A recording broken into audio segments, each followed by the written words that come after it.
The difference between modifying an existing design and creating a brand new design can be a tricky distinction, as all the forms must follow some conventions to remain recognizable.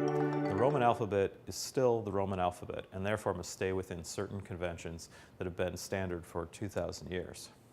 With that in mind, we'll discuss new designs and modifications of existing designs, as well as mixed design projects that sit in between new and modification. As type designer Frederick Goudy once said 100 years ago, "The old guys stole our best ideas." Creating something truly new in type design may be nearly impossible. The conventions of legibility require certain things must look a certain way. That said, the goals of a new type design should be discussed with the client as to what are they looking for that does not already exist. It may be that remixing some classic details is just the right solution. This is where it's helpful to be well versed in the history of type. For example, there was absolutely crazy stuff being done in the Victorian era. Truly new and original, but at the same time you wonder, why would anyone make this? Perhaps it's because they could. And I see echoes of this when I go online to a place like dafont.com, where anyone who's playing around with font making software as a hobby can upload something, whether it's usable or not. Why? Again, I suppose it's because they can. In the first course of this program, Angela Riker spoke about the historical symbiosis of type and technology. And I think that's a huge part of these explosions of novelty for novelty's sake, where newness battles it out with functionality. One potentially non-obvious scenario that I would file under this heading of new design is when the final product will be something genuinely new, even if the source material is not. The P22 Cézanne font is based on the handwriting of the French painter, and that is quite old in that respect. But at the time we created the font, there wasn't a font out there that looked like it, so the type itself was very much new, as were the challenges of designing it and adapting it. Clients certainly may come to you with source material that fits this criterion. With thousands of fonts out there, you think that most people could find something that works for them? I think in many cases, people commissioning a new custom typeface are explicitly not looking for an off-the-shelf solution. They want this custom thing so they can say their company has a custom font. It's great for type designers that people think this way, but you want to be sure not to get roped into recreating something that basically already exists just so your client can call it theirs. You may find yourself asked to modify an existing font. In many cases, this might be purely functional, where the client wants custom work to fit a certain predetermined layout.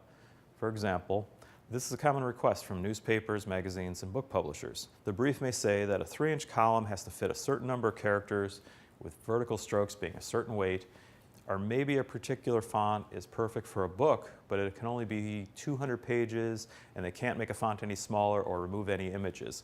So you might be asked to reduce the crossbars of certain characters by just a fifth, making those characters a tiny bit narrower, and by doing so you gain a few pages. In any case, when you're modifying an existing font, you want to make sure that modification is permitted, and if so, what the conditions for that are. This will come up again in the next session when we talk about licensing.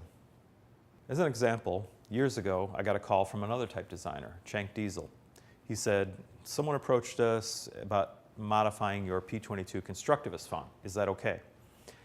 I had no idea what it was for, but I said, "Sure. As long as whoever's modifying the font also has our constructivist font licensed, go for it." Sometime later, I started to see the Hunger Games books everywhere and thought, some of those letters sure look a lot like our constructivist font.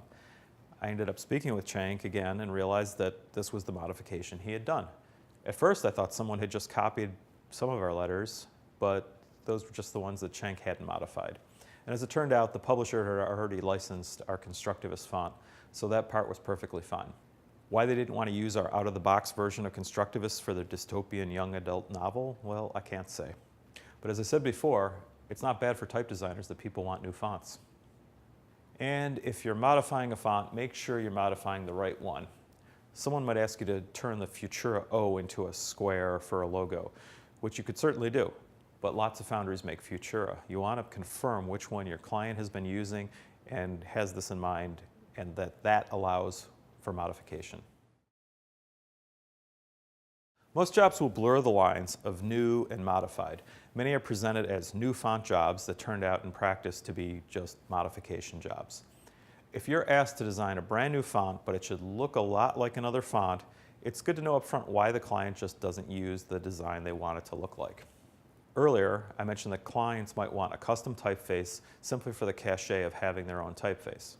Related to this, a client looking for a custom proprietary design that very closely resembles an existing design may be interested in something they can own outright and not have to worry about licensing, which might include new license fees when they have to switch from one use to another, or increase the number of their designers or offices, or any other number of reasons. In this case, the commission to create something new really might be more like a modification in practice, which could easily dash the client's hopes of completely owning the new font. Or maybe there are traits that they like about this font, and they want to emulate it in something original for the brand. There may be instances where someone has a logo and they want a full font made from the logo. It's very possible the logo was made from an existing font to begin with. So find out, and once the possibility is eliminated, you can proceed. A similar type of mixed design job could be one where the client insists that the Futura S is the final word in that particular shape and wants the S exactly in the font that you're making for them. As before, do they not just want to license Futura? Even if that's not the case, it's pretty tricky when the client likes 4 or 5 letters from a particular font and wants to keep them exactly as they are in the new font you are making.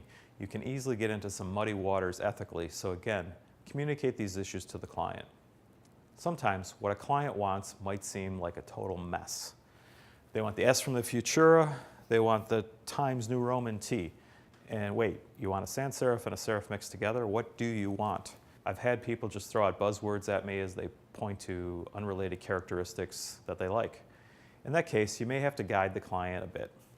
You don't want to grill them, but you need to have them explain what it is they're after. I've heard from other designers about clients who want a look-alike custom font because they've been using a font illegally for a while, and now they want to pull this bait and switch and get the appearance of compliance. I don't mean to overemphasize shady client shenanigans, but these issues do come up. It can be a fine line between inspiration and emulation and outright plagiarism and copyright infringement. If you have ethical concerns about what you've been asked to do, you should voice these with your client, even if it means potentially losing the job.